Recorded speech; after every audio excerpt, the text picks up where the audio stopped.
তাকে ভোগের বস্তু মনে করব না, এটা একটি আমানত।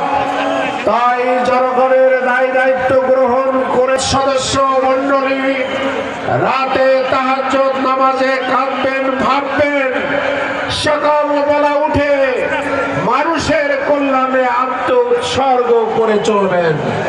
বাংলাদেশ জামাত ইসলামীর এমপিগণ সরকারি স্যাংশন যেটা হবে, আল্লাহর কসম একটি পয়সা জামাতের এমপিরা পকড়স্থ করবে না।